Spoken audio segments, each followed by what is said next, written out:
आपका धर्म किस ओर से आएगा। तो मैं पहले आपको एक बात बताना चाहता हूँ।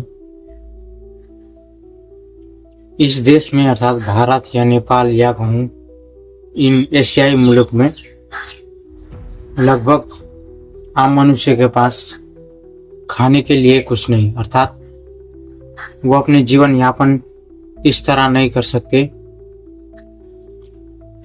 ऐसा कहूँ, वो अपना जीवन यापन भी सही ढंग से नहीं कर सकते। उनको खाने के पास पैसा नहीं, ज़्यादातर लोगों में बात कर रहा हूँ, खाने के पास पैसा नहीं। इन्होंने महंगी सुविधा को नहीं भोगा, उनके पास इच्छाओं को भोगने का और उनके भीतर और इच्छाएं होंगी। जो इच्छाएं हैं उसको भोगने के लिए उनके भीतर और इच्छाएं होंगी। इसलिए इधर से या कहूँ गरीब मुल्क से धर्म पैदा नहीं हो सकता, वो केवल अंधभक्त हो सकता है। जैसे कि क्रिश्चियन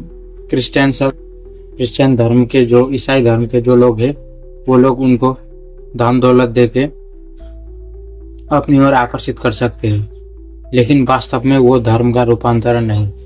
धर्म का रूपांतरण वो है जो भीतर से घटे, ना कि बाहर से।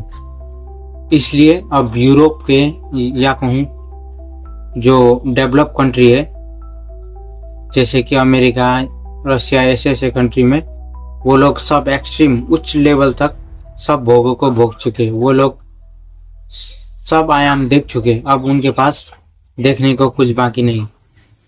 केवल ये है कि जैसे कि आज BMW है तो कल मर्सिडीज होगा, तो डेवलप कार का डेवलप होगा, लेकिन उससे प्लेन का डेवलप होगा। वही प्लेन नहीं होगा लेकिन डेवलप होगा। वो सब भोग चुके, उनको अब देखना कुछ नहीं।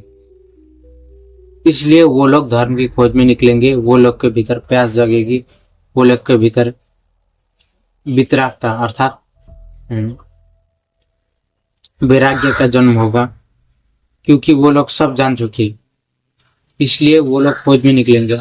आपने देखा ही होगा, रशिया के लोग वो इस्कॉन के तरफ ज्यादा आकर्षित हो रहे हैं, क्योंकि अब जीवन में रस नहीं है। और जो नाच गान जो इस्कॉन भक्ति में हो रहा है, वो उसमें आकर्षित हो रहे हैं। इसलिए आपका भविष्य इस ओर से नहीं, अर्थात आपका धर्म का भविष्य। अब वास्तविक में धार्मिक व्यक्ति एशियाई मुल्क से ज्यादा, हमारे भारत या नेपाल से ज्यादा दूसरे देशों से, बाहरी मुल्क से होंगे। लेकिन एक बात मैं आपको बताना चाहूंगा, गुरु अर्थात जो वास्तव में धर्म की खोजी या कहूँ गुरु, जो गुरु का उदय होने का, जो गुरु उदय होता है, आज तक भारत या कहूँ नेपाल इधर ही हो रहा है। क्योंकि यहाँ पर गुरु बनने का जो वातावरण है या कहूँ खिलने का जो वातावरण है, वो इस जगत में, उस जगत में नहीं। वहां पर भोग विलास है, इसलिए वहां पर के मनुष्य की चेतना उतनी गहरी नहीं होती है। वही ऐसा है कि गुरु बनने के लिए या कहूँ ज्ञान को पाने के लिए एक निश्चित वातावरण चाहिए, जो वातावरण वहां नहीं मिलता है।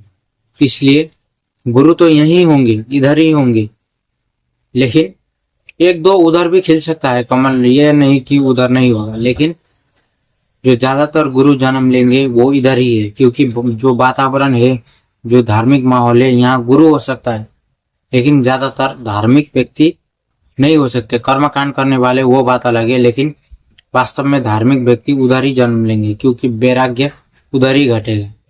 लेकिन जो गुरु बनने योग्य वातावरण है, वो उधर नहीं है, वो इधर ही है।